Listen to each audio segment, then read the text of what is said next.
या रब्बि सल्लि वसल्लिम दाइमन अबदा अला हबीबिका खैरिल खल्क़ि कुल्लिहिम। अज़ीज़ तलबाए-ए-इज़ाम, गुज़श्ता सबक में आप हज़रात के सामने वाजिबात नमाज का बयान पेश किया गया। आज के सबक में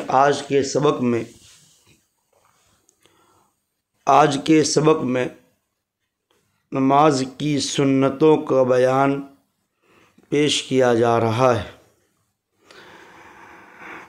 फरमाते हैं, नंबर 1, तकबीर कहते वक्त दोनों हाथों को उठाना, मर्दों का कानों की लो तक और औरतों का कंधों तक। इसी तरह कुनूत और ईदैन की जायद तकबीरें और नमाज जनाजा की पहली तकबीर में हाथ उठाना सुन्नत है। नमाज की इब्तिदा करते वक्त तकबीर तहरीमा कहना और तकबीर तहरीमा के वक्त दोनों हाथों को उठाना और अगर वो मर्द हो तो कान की लो तक, यानी कान का जो नीचे का नरम हिस्सा होता है वहाँ तक हाथ उठाना मर्दों के लिए सुन्नत है। और अगर वो नमाज़ पढ़ने वाली औरत है तो औरत के लिए सुन्नत ये है कि अपने हाथों को कंधों तक उठाए। इसी तरह कुनूत, नमाज वित्र में कुनूत के लिए जो तकबीर कहते हैं उस तकबीर के लिए भी हाथों को इसी तरह उठाए, मर्द कानों तक और औरत कंधों तक। और ईदैन की जायद तकबीरें, ईदैन की जो 2 जायद तकबीरें होती हैं उसमें भी इसी तरह का अमल करें। और नमाज जनाजा की पहली तकबीर में हाथ उठाना सुन्नत है। सुन्नत नंबर 2, हाथ उठाते वक्त दोनों हाथों की उंगलियां अपने हाल पर खुली रखना, कि न बहुत खुली हुई हो और न बहुत मिली हुई हो। जब आप नमाज में हाथ उठाते हैं तो उस वक्त जो हाथों की उंगलियां होती है उसमें ज़्यादा कुछ करने की ज़रूरत नहीं है। जिस तरह की उंगलियां होती है उसी तरह की रहने दे। न एहतिमाम करते हुए हाथों की उंगलियों को खोल दे और न बहुत ज़्यादा सीधी रखे, बल्कि अपने हाथों पर हो, न बहुत ज़्यादा खुली हुई हो और न बहुत मिली हुई हो। नंबर 3, उंगलियों और हथेलियों का रुख किबले की तरफ होना। उंगलियों और हथेलियों का किबला रुख होना। जब आप तकबीर कहेंगे उस वक्त आपकी उंगली और आपकी हथेली एक किबला रुख होगी। बहुत से नमाज पढ़ने वाले तकबीर कहते वक्त हाथों को इस तरह, हाथों के पंजों को इस तरह सीधा रखते हैं कि दोनों हाथों की हथेली और उंगलियां उनके चेहरे की तरफ होती है। ये सुन्नत के खिलाफ है। इसी तरह कुछ लोग इस तरह हाथों को झुका देते हैं कि हाथों की उंगलियां और हथेलियां ये सजदे की तरफ होती है, बल्कि किबले की तरफ करना ज़रूरी है। बल्कि किबले की तरफ करना सुन्नत है। नंबर 4, तकबीर तहरीमा के बाद मर्दों नाफ के नीचे हाथ बांधना, इस तरह के दाएं हथेली बाईं कलाई के जोड़ पर है। तकबीर तहरीमा के बाद जब नमाज के लिए हाथ बांधे तो मर्दों के लिए सुन्नत ये है कि नाफ के नीचे हाथ बांधे और इस तरह बांधे कि दाएं हाथ की जो हथेली होती है वो बाएं हाथ की कलाई के जोड़ पर होती है और दाएं अंगूठे और छुंगलियां से हल्का बनाकर कलाई को पकड़े और दाएं हाथ का जो अंगूठा होता है उस अंगूठा और दाएं हाथ की जो आखिरी और छोटी उंगली होती है जिसे छुंगली कहते हैं, उन दोनों को मिलाकर हल्का बनाएं। जब हाथ को आप हथेली पर रखेंगे तो हथेली को आप कलाई पर रखेंगे तो अंगूठे और उंगली से हल्का बनाएंगे और बाकी जो 3 उंगलियां रहेंगी, बाकी दाहिनी 3 उंगलियां बाईं कलाई के पुष्ट पर रहे और बाकी जो उंगलियां रहेंगी 3 वो दाईं कलाई की पुष्ट पर रहेंगी। और औरतें अपने हाथ सीने पर रखे, इस तरह कि दाहिनी हथेली को बाएं हथेली की पुष्ट पर रखे और हल्का न बनाए। मर्दों के लिए तो ये सुन्नत है कि हल्का बनाए अंगूठे और आखिर वाली उंगली से, लेकिन औरतों के लिए तो सिर्फ ये सुन्नत है कि सीने पर हाथ रखे और दाहिने हाथ को बाएं हाथ की पुष्ट पर रखे। सुन्नत नंबर 5, पहली रकात में सना यानी सुभानक अल्लाहुम्मा पढ़ना। सना पढ़ना पहली रकात में सुन्नत है और उसके अलावा दूसरी रकातों में नहीं। नंबर 6, सिर्फ पहली रकात में किरात के लिए ताउव्वुज़ पढ़ना और हर रकात में बिस्मिल्लाह पढ़ना। जब आप पहली रकात के लिए खड़े हुए तो सना के बाद अऊज़ु बिल्लाहि मिनश शैतानिर रजीम बिस्मिल्लाहिर रहमानिर रहीम पढ़ेंगे। तो अऊज़ु बिल्लाह पढ़ना, ताउव्वुज़ पढ़ना ये पहली रकात में सुन्नत है और हर रकात में के शुरू में बिस्मिल्लाह पढ़ना, यानी दूसरी रकात, तीसरी रकात या चौथी रकात की इब्तिदा होगी तो बिस्मिल्लाह पढ़ना सुन्नत है, यहाँ अऊज़ु बिल्लाह पढ़ना सुन्नत नहीं है। सुन्नत नंबर 7, फ़र्ज़ नमाज की तीसरी और चौथी रकात में सूरह फातिहा पढ़ना। आपको वाजिबात के बयान में भी बताया इससे कि फ़र्ज़ नमाज की जो तीसरी और चौथी रकात होती है, इन रकातों में सूरह फातिहा पढ़ना वाजिब नहीं है बल्कि सुन्नत है। नंबर 8, हर रकात में सूरह फातिहा के बाद इमाम और मुनफरिद का आमीन आमीन कहना। हर रकात में सूरह फातिहा के बाद इमाम और अकेला नमाज पढ़ने वाला आमीन कहे। किरात बुलंद आवाज़ से हो तो सब मुक्तदियों का भी आहिस्ता आवाज़ में आमीन कहना। हर रकात में सूरह फातिहा के बाद आमीन कहना ये सुन्नत है, खा नमाज पढ़ाने वाला इमाम हो या मुनफरिद हो या मुक्तदी हो। इमाम साहब बुलंद आवाज़ से किरात कर रहे हैं तो तमाम मुक्तदी के लिए सुन्नत यह है कि आहिस्ता आवाज़ से आमीन कहे। नंबर 9, सना, ताउव्वुज़, बिस्मिल्लाह और आमीन आहिस्ता कहना। सना सुब्हानक अल्लाहुम्मा व बिहम्दिका व तबारक अस्मुका व तआला जद्दुका व ला इलाहा गैरुक, ये जब आप नमाज शुरू करते हैं उस वक्त पढ़ते हैं तकबीर तहरीमा के बाद, उसको आहिस्ता आवाज़ में कहना।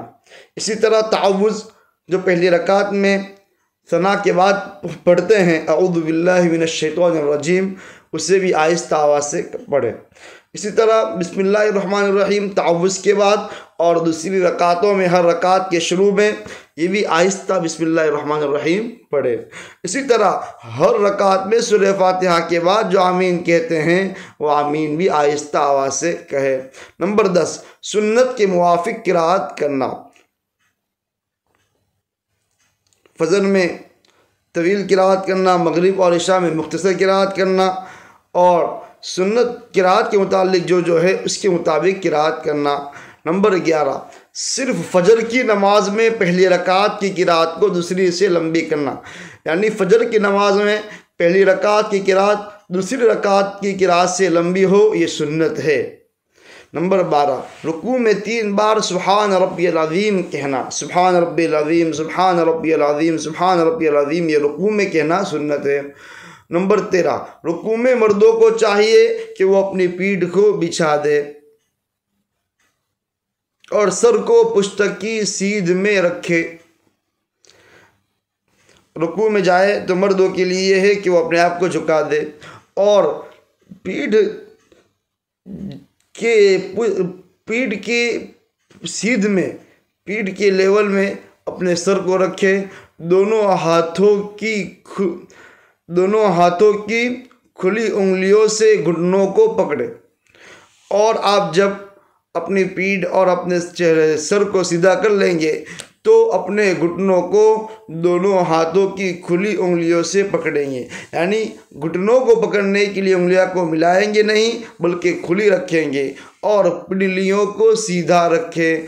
पिंडली जो है उसको बिल्कुल सीधा रखेंगे, घुटनों को खम न दे और घुटने झुकाएंगे नहीं, बल्कि घुटने बिल्कुल सीधे रहेंगे, हरगिज झुकाएंगे नहीं, और बाजुओं को पहलू से जुदा न रखें। ये तो रुकू का तरीका हुआ। नंबर 14, रुकू से उठते वक्त इमाम समी अल्लाहु लिमन हमीदा और सीधे खड़े होकर मुक्तदी को रब्बना लकल हम्द और मुनफरिद को ये दोनों कहना चाहिए। रुकू से जब उठते हैं तो उठते वक्त इमाम साहब समी अल्लाहु लिमन हमीदा कहेंगे, तो मुक्तदी रब्बना लकल हम्द पढ़ेंगे। और अगर नमाज पढ़ने वाला अकेला है तो खुद ही समी अल्लाहु लिमन हमीदा और खड़ा होकर रब्बना लकल हम्द पढ़े। ये सुन्नत है। नंबर 15, एक रुकन से दूसरे रुकन की तरफ मुंतकिल होते वक्त तकबीर यानी अल्लाहु अकबर कहना। एक रुकन से दूसरे रुकन की तरफ रुकू से सजदे में जा रहे हैं, सजदे से खड़े होने जा रहे हैं या दूसरा सजदा कर रहे हैं, उस वक्त अल्लाहु अकबर कहना सुन्नत है। नंबर 16, सजदे में जाते वक्त पहले दोनों घुटनों, फिर दोनों हाथ पर, फिर पेशानी, फिर नाक रखना, जबकि बास के नज़दीक पहले नाक रखे फिर पेशानी रखे, और सजदे से उठते वक्त उसके बरअक्स करना। सजदे में जाते वक्त पहले दोनों घुटनों को ज़मीन पर रखेंगे, फिर दोनों हाथ ज़मीन पर रखेंगे, फिर पहले पेशानी रखेंगे, फिर नाक रखेंगे। इस तरह सजदा होगा। बाद ने कहा कि नहीं, पहले नाक रखेंगे फिर पेशानी रखेंगे, और उठते वक्त पहले पेशानी उठाएंगे और उठते वक्त पहले नाक उठाएंगे, फिर पेशानी उठाएंगे, फिर हाथ उठाएंगे और फिर घुटनों को उठाएंगे।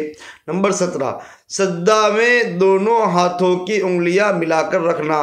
दोनों हाथों की उंगलियों को मिलाकर रखे, खुली न रखे, और किबला रुख रखना यानी उंगलियों को किबले की तरफ करना, और दोनों हथेलियों के दरमियान सजदा करना, और सजदा करते वक्त दोनों हाथों की हथेली के दरमियान सर रखे और अपने बाजुओं को पहलू से जुदा रखे और कहनियों को ज़मीन से ऊंचा रखे। सजदे में आमतौर पर लोग कहनियों को ज़मीन से मिला देते हैं, ये सुन्नत के खिलाफ है। और पीठ को रानों से जुदा रखना मर्दों के लिए सुन्नत है, और पीठ और रान इन दोनों को जुदा रखे, ये सुन्नत है। नंबर 18, हर सजदा में 3 बार सुभान रब्बियल आला कहना। सजदे में 3 मरतबा सुभान रब्बियल आला, सुभान रब्बियल आला, सुभान रब्बियल आला ये कहना सुन्नत है।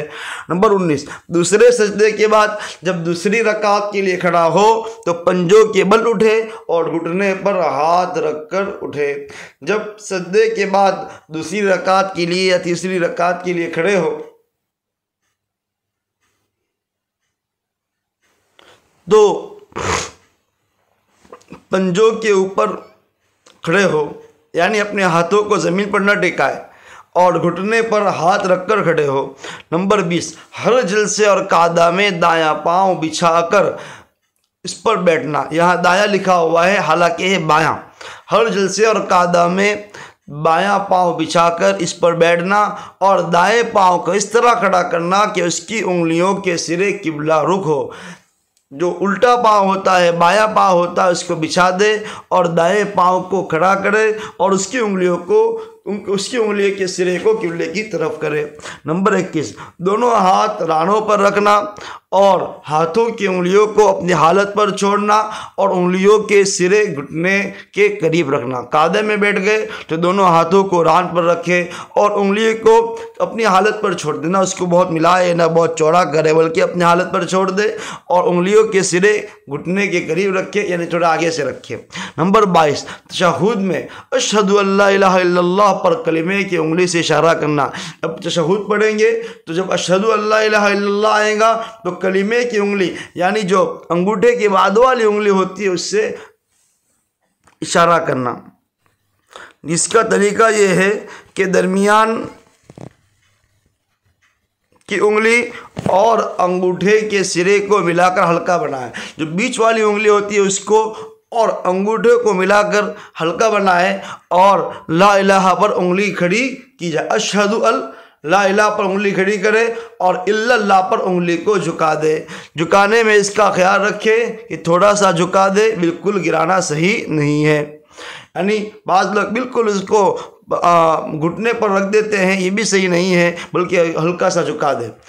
नंबर 23, कादे अखीरा में दुरूद पढ़ना और दुरूद के बाद किसी ऐसी चीज़ की दुआ मांगना जिसका हमारे माशरे में बंदों से मांगने का रिवाज ना हो, ये सुन्नत है। नंबर 24, पहले दाएं तरफ फिर बाएं तरफ सलाम फेरना और साथ में चेहरे को भी फेरना। सलाम कहते वक्त पहले दाहिनी तरफ सलाम करे और दाहिनी तरफ मुंह फेरे, फिर बाईं तरफ सलाम फेरे और बाईं तरफ मुंह करे।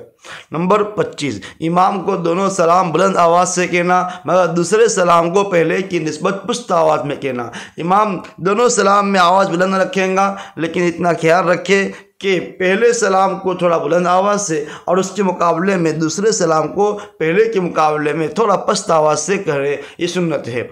नंबर 26, सलाम इन लफ्ज़ों से कहना, अस्सलामु अलैकुम व रहमतुल्लाह। ये नमाज की सुन्नतें हुए।